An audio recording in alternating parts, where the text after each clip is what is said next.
Patay ang isang doktor sa Bacolod City matapos pagsasaksakin ng dalawang minor de edad na lalaki. Nakunan pa mismo ng mga suspect ang ginawa nilang krimen.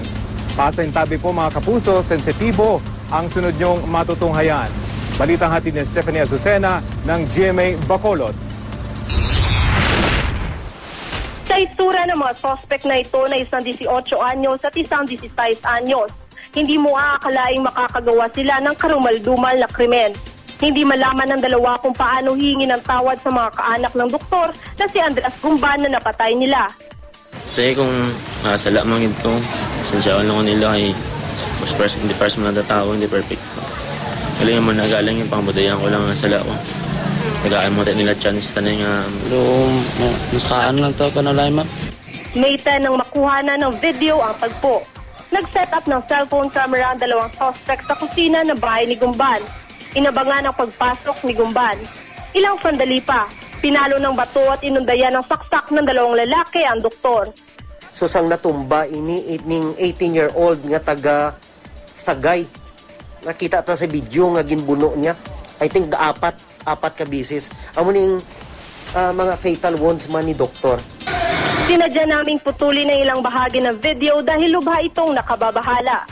Nadiskubre ang mahigit 5 minutong cellphone video sa gamit ng mismong mga suspect 5 araw matapos ang krimen. Naresto sila ilang oras lang matapos ang krimen matapos itinuro ng ilang saksing kapitbahay. Inamin ng dalawang suspect na sila nga ang may kuha ng video at sila ang pumatay sa doktor. Katwiran nila, dinepensa lang nila ang kanilang mga sarili mula sa doktor na nangmolesta umano sa isa sa kanila.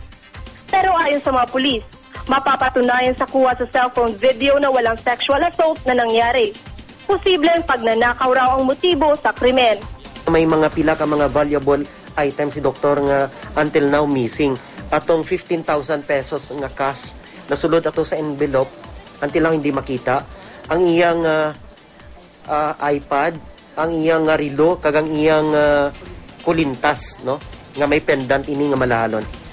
35 saksak sa iba't ibang bahagi ng katawan ang tinamo ng biktima. Inamin ng mga suspect na nakainom sila nang mangyari ang pagpatay.